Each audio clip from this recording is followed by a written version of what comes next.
देखिए नमस्कार। अभी हम विजय कमल हैं। अभी हम बैठे हुए हैं आम जनता पार्टी का जो नेता है उनके साथ हम बैठे हैं और इनका नाम हुआ उमेश पासवान, जो बाजपट्टी प्रखंड से रहने वाले हैं। तकरीबन ये हमें अचानक मिले हैं, इनसे हम बातचीत किए हैं कि आप बताइए कि दिल्ली में जो आपने रहा 20 साल का अनुभवी आपके पास रहा है और आपने जिस समय भी दिल्ली में था आपकी रुतबा कुछ अलग थी। आपका चलना फिरना, गरीबों के बीच रहना, मैंने आपको देखा हूँ।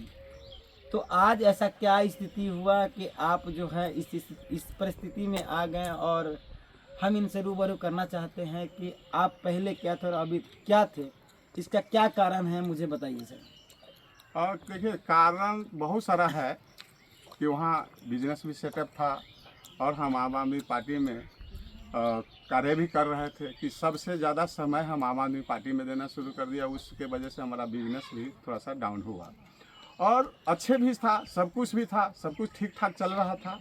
लेकिन कुछ लोगों, जैसे हम दलित परिवार से बिलोंग करते हैं और हम दिल्ली में भी थे तो हम समाज सेवा करते थे। हम पूर्वांचल एकता मंच की कोषाध्यक्ष भी रहे हुए हैं, पूर्वांचल एकता मंच की।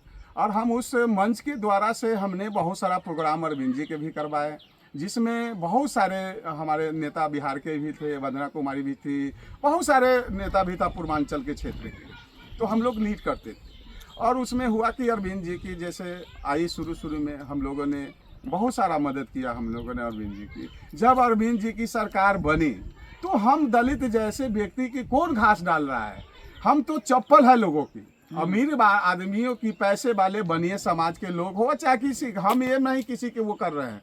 हम ब्रह्मवादियों जो हो अभी देश के अंदर जो चल रहा है, बहुत सारा है चीज़ें चल रही है, तो हम गरीब व्यक्ति जो दलित समाज से बिलोंग करता है, दलित के तो इस देश में जब बाबा भीमराव अम्बेडकर इतना बड़ा अपना त्याग दिए और तब हम दलित समाज के लोग उनको वर्णल के नगर नहीं समझ रहे, उनको विचार के नहीं समझ रहे, तो इससे ज़्यादा दुख तो हम कहते हैं कि हमारे समाज के लिए तो कुछ है ही नहीं। देखिए अमेश जी, हम आपको बाबा साहब अम्बेडकर की जब आपने नाम लिया तो उस विषय में मैं कहना चाहूँगा कि ये जब तक मतलब कि ये मतलब जाति प्रथा चला और चलते आ रहा है, तो उसमें क्या है कि दलितों को पहले भी पढ़ने से मतलब कि लोग उसको निकारता था, आज भी उसको मतलब निगलेक्ट कर रहा है। तो ये बताइए कि बिहार में जो है शिक्षा व्यवस्था की जो इतनी परिस्थितियाँ खराब होते जा रही है और आज जो है फिर से मतलब दलित महादलित के बच्चों को जो है पढ़ने का मतलब कि दूर रखने जा रहा है, तो कहीं न कहीं है कि समाज में भी दिक्कत है।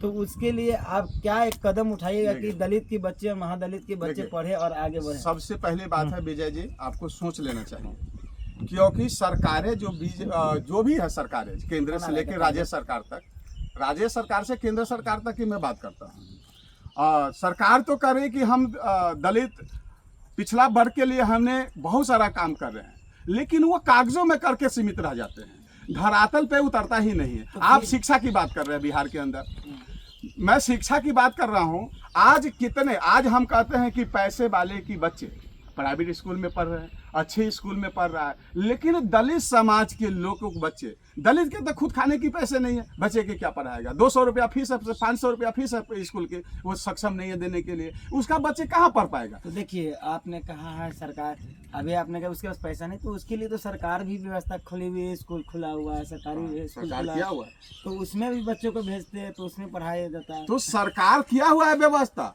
लेकिन सरकार उस नियम की लागू नहीं करता है ना पब्लिक तक। आप देखिए, आप राशन की बात कीजिए कि सरकार ने राशन फ्री कर दिया है, तो राशन फ्री कर दिया है, राशन फ्री कर देने से बच्चे की पढ़ाई तो नहीं होगा।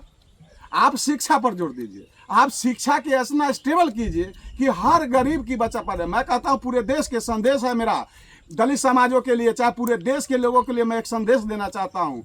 हर एक सरकारी स्कूल में मैं कहता हूँ कि जितने भी अच्छे लोग हैं, जो पैसे वाले लोग हैं और सरकारी पदाधिकारी है, मास्टर के बेटा क्या, टीचर के बच्चा क्या अपने बच्चे के सरकारी स्कूल में पढ़ा रहे हैं। सबसे बड़ी प्राथमिकता यहाँ है तो कि चलिए हम अभी आपको शिक्षा की बात कर रहे हैं, तो आप मैं बता देना चाहता हूँ आपको कि बिहार की शिक्षा इतना स्तरीय गिर चुका है कि यहाँ के जो गरीब के बच्चे वो कभी आगे नहीं बढ़ेंगे, नहीं पढ़ पाएंगे। उसके लिए कड़ी कदम उठानी पड़ेगी, उसके लिए जो आपको आंदोलन करना पड़ेगा, उसके लिए जो है सड़क जाम करने पड़ेंगे और हर गांव में, हर पंचायत में, हर ब्लॉक में, हर गरीब के पास जाकर जागरूकता करनी पड़ेगी कि आपकी बच्चे के भविष्य खराब हो रही है, आपकी बच्चे को आप पढ़ाने लायक सक्षम नहीं है, आपके पास पैसे नहीं है, तो सरकारी स्कूल में आप भेजें बच्चों को। और हर पेरेंट्स को मैं कहना चाहूँगा कि हर पेरेंट्स अपना सरकारी स्कूल में जाए और बच्चों के पढ़ाई के बारे में टीचर से खोजें, और बच्चे घर पे आए हैं क्या पढ़ा है उसके बारे में रूटीन देखें कि आज का क्या बच्चे की पढ़ाई है। अगर नहीं होती है तो आप स्कूल में जाइए और पढ़ाई के बारे में मतलब टीचर लोग से पूछिए। अगर नहीं कुछ हो रही है तो उसके लिए आप आवाज़ उठाइए। हर कदम सरकार को इतनी मजबूर कर दीजिए, इतनी मजबूर कर दीजिए कि पढ़ाई हर स्कूल, सरकारी स्कूल में एक अच्छी सी क्वालिटी का पढ़ाई हो, अच्छी सी व्यवस्था हो, एक अच्छी सी मतलब कि बच्चों को रहन सहने की व्यवस्था हो, तो तभी मेरा बिहार जो है आगे विकास की ओर बढ़ेगा, तभी गरीब विकास की ओर बढ़ेगा, तभी दलित ये कर सकता है, सरकार कर सकता है, जो सरकार में लोग बैठे हैं वो कर सकते हैं। हमारे आपकी से तो हो ही नहीं पाएगा, क्योंकि सरकार में बैठे हुए लोग कर सकता है। उसको पावर वो देते हैं, पावर नियुक्त वो करते हैं, तो उनको करना है ना। हम हमारे हाँ, हम एक चीज कर सकते हैं कि हम निवेदन कर सकते हैं, हाथ जोड़ सकते हैं कि जितने भी ओबीसी समाज के लोग हैं, दलित समाज के लोग हैं, अति पिछड़ा है, आप हम कहते हैं दोस्त, हम 85% दलित और ओबीसी की लोग जो आज रोड पे भटक रहे हैं, हम दर दर के ठोकरें खा रहे हैं, हम एक प्लेटफार्म पर आए